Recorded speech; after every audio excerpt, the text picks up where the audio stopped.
From the heart of America to the corners of the globe, welcome to Voices of Distilling, powered by the American Distilling Institute. Unearth the stories, the passion, and the faces behind every drop. Dive deep into the world where tradition meets innovation. With me, your host, Ronnell Richards. Let's tap into the spirit of distilling, where every voice is unique, but the heart remains the same. Let the journey begin. Welcome back to Voices of Distilling. My name is Ronnell Richards, and I'm your host. And I just want to welcome you guys in again, and thank you so much for being part of this experience as we elevate just the just diverse voices that we have in this industry. There's so many amazing people that I get to sit down with and talk to and hear about their stories. And I hope that you're enjoying all of these stories that we're sharing with you. And I hope that it inspires you to know that, man, anything is possible. And that's really one of the things that we like to do is model success. So we bring on folks so that you can hopefully see yourselves and relate to the people that we put on our platform and understand what is possible. And it's not just probable, but something that you can all do. So today, I'm pretty excited. We're here in Baltimore, live to me, maybe not so live to you when you're watching. You know what? Whenever you're watching this, it's live. We'll just say. We're at ADI's 21st conference in beautiful Baltimore, Maryland. And this is my first time in Baltimore. And I am joined by Crystal Rivera of Puerto Rico Distillery. How'd I do? Beautiful. All right. Tiene el acento y todo. Oh, wow. No. Slow down.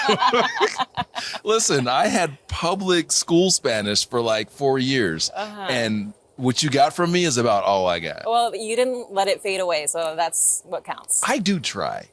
So anyway, welcome to the show. Thank you. So you are in Maryland. You're in Fredericksburg, right? In Frederick, Maryland until the end of 2024. Okay. We're actually in a transitional year.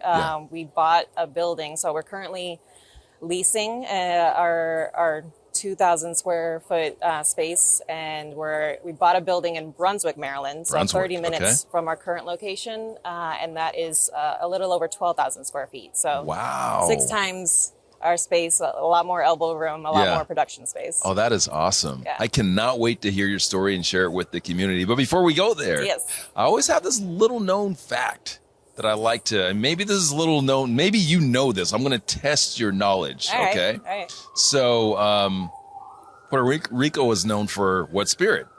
The national spirit of Puerto Rico is rum. Like, it's all about rum, right? Okay, so here's my question for you, or my interesting fact. Actually, I'm going to ask you and let's see if you know. All right. Okay. So, the pina colada, okay, which is everyone knows what the pina colada is, of course, was invented in Puerto Rico in 1954. At what hotel? I know it was San Juan, I was going over this recently, but I'm going to lie if I'm going to say that I know. We wouldn't know. You could say whatever, and they're like, okay. Yeah. I'm going to throw one out. Let's see. The Hilton. What? Am I right? Caribe Hilton Hotel in San Juan. All right. Maybe it was like back there in the recesses of my memory. Very good job. All right. Okay. So I should have just played it off and actually. No, you know what? That's what you should have done. Yeah. More confidence, Crystal. Okay. Just what's the worst that could have happened? In this case, you would have actually been right. Yeah. All right. So that's our little known fact for those that did not know. Now you know. So I want to know a little bit more about your story. First of all, when did you guys first open? We officially opened March of 2020. Okay. So the same week that COVID shut everything down was our grand opening. Yeah. That is a reoccurring theme. I can't tell you how many distillers I've talked to that have a similar story. So, like, what did you do?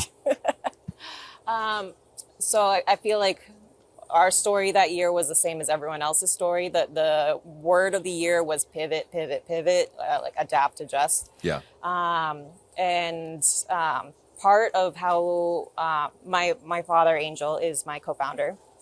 Part of how we got started was actually inspired out of another disaster. So Hurricane Maria was in 2018, and that's when the idea sparked.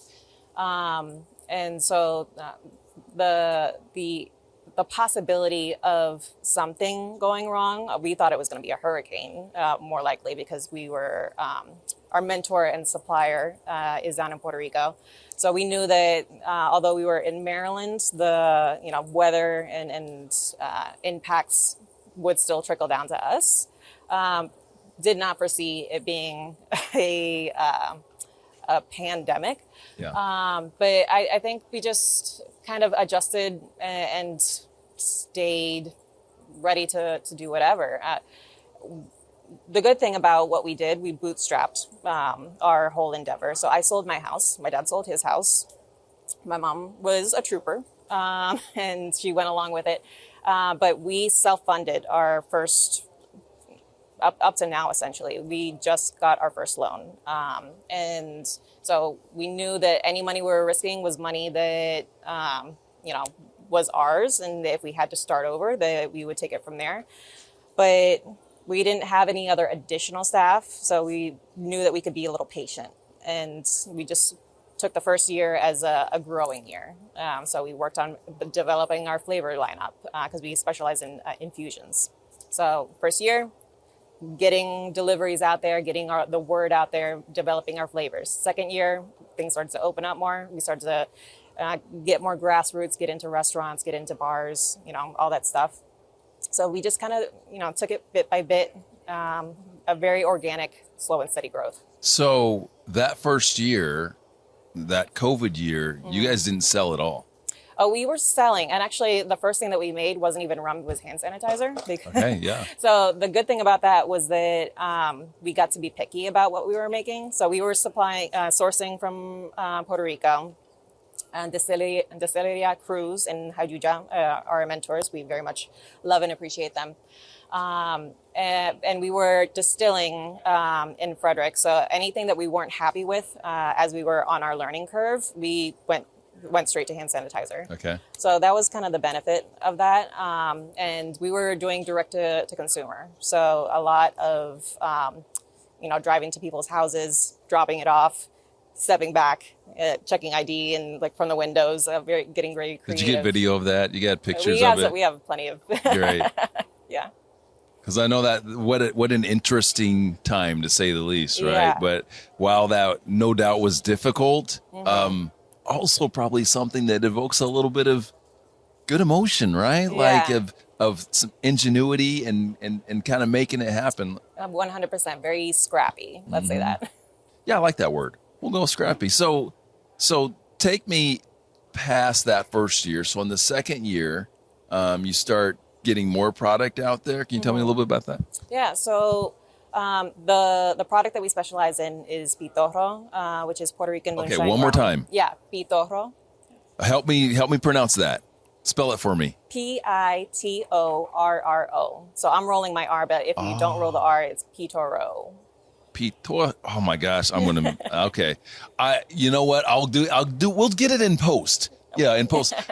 I'll just pronounce it and Pitorro. Pitorro? Yeah. Oh, okay. We don't have to do it in post. Because here's what was going to happen. It was going to. You ever see those dubbed over movies where someone's just they say Ted, and it'll be Timothy or something, I was going to do that, but no, we don't need to do that because I got it. All right. Okay. So tell me again where we're at. So you rolled out that product. Yeah. So the tradition and the style of rum that we specialize in is Pitorro, and it is Puerto Rican Moonshine Rum. So the same way that there's a tradition here in the States of moonshine, there's a tradition on the island.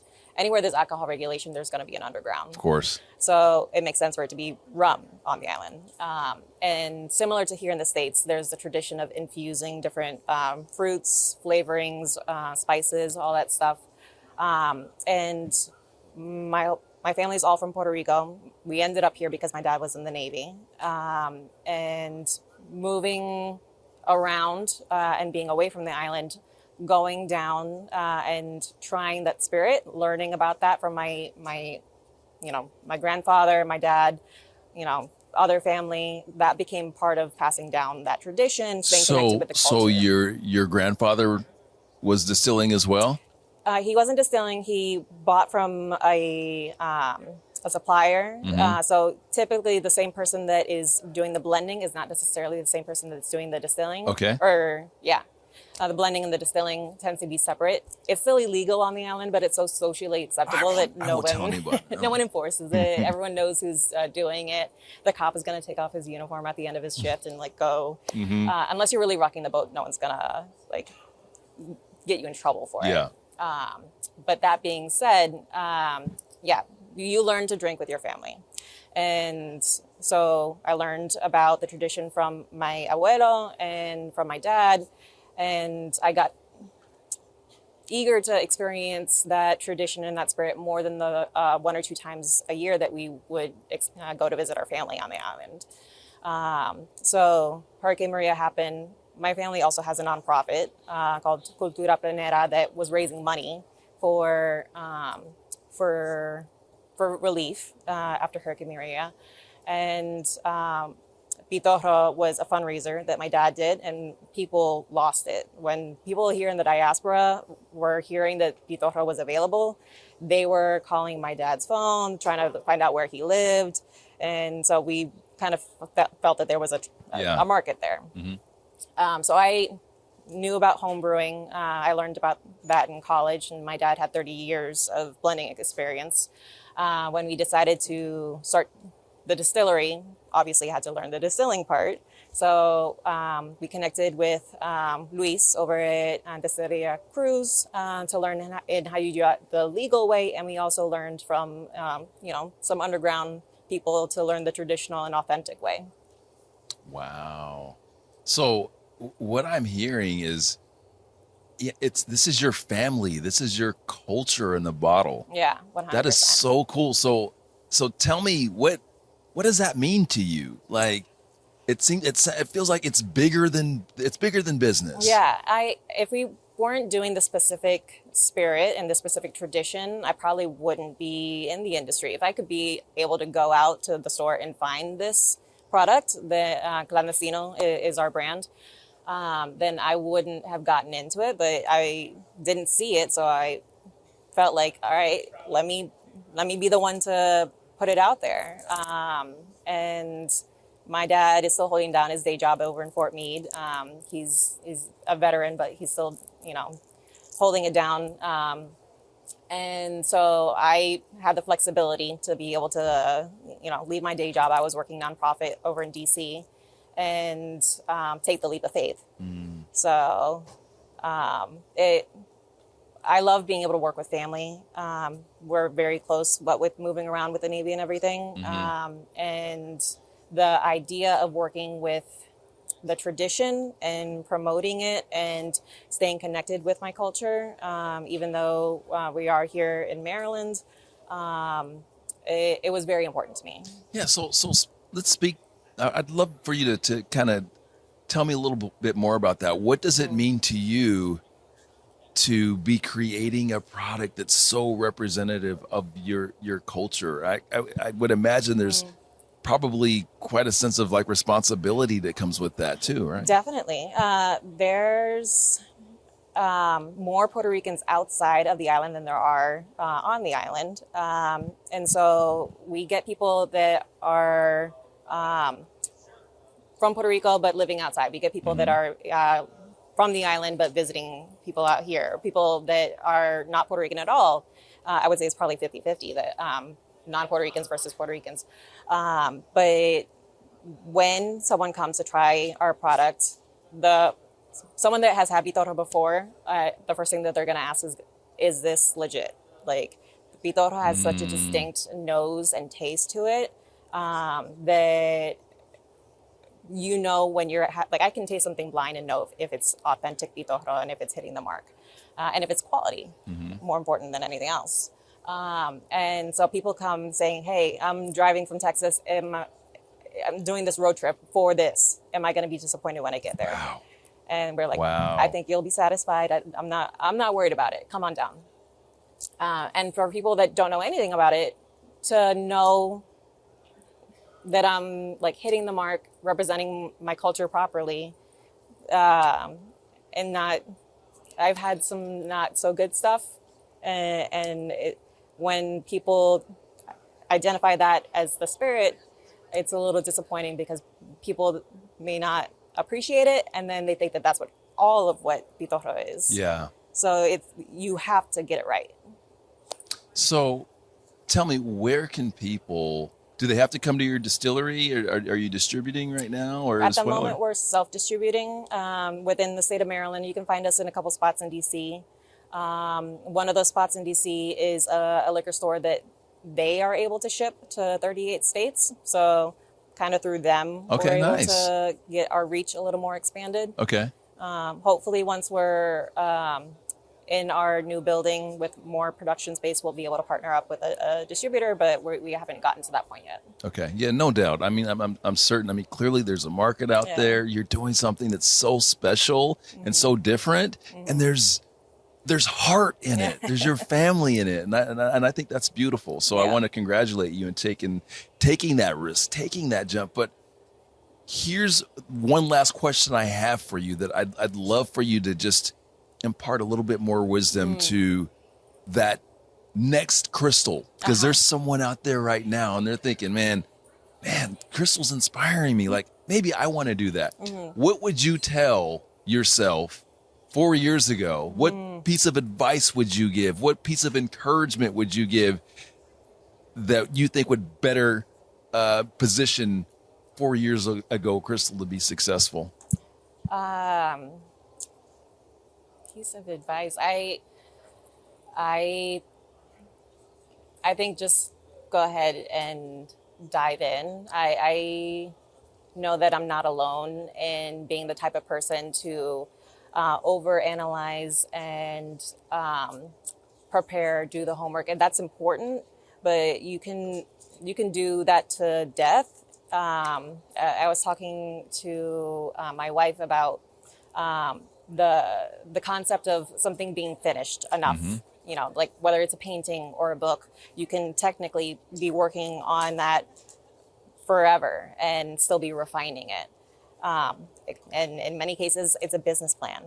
And yes, you want to be ready, do your homework, but also some things you're just going to learn on the go. Sometimes it feels like I'm building the ladder as I'm climbing it, but some things I don't know that I need to learn it until I run into the situation. And the important thing is that I'm starting it, and that when I need to learn something, need to figure something out, that I am connecting with people that can get me there. I don't need to know everything, but I need to be open and ready to enlist people to help me. Love it. Crystal, thank you so much for joining me and sharing your story, sharing with that little bit of vulnerability, telling me about your family. And I just know that it's going to connect with so many folks out there and inspire a ton of people. So thank you again. We appreciate you. And I thank you all for watching us. Listen, I know that time is something that it's such a valuable asset. So the fact that you would spend a little time hanging out with us and listening to some of these great stories and being inspired, being educated means the world to me and to the ADI community, because we're here for you guys. So thank you again for watching, and I will see you on the next episode of Voices of Distilling. As we conclude another episode of Voices of Distilling, we want to extend our deepest gratitude to you, our cherished listeners. Your support is the lifeblood of our show, and we are endlessly thankful for each and every one of you. If you've enjoyed our conversation today, please take a moment to rate and review our podcast. It truly helps others discover these spirited stories. And if you wish to further support our mission, consider becoming a member of the American Distilling Institute. As a member, you'll dive deeper into the world of distilling, gain access to exclusive content, be a part of our dynamic annual conference, and immerse yourself in a community where knowledge and passion converge. Visit our website, distilling.com, for more details on how you can benefit from membership and contribute to the vibrant tapestry of distilling. Until our glasses clink again, remember, every drop has a story, every voice a passion. Raise your glass and cheers to the heart of distilling.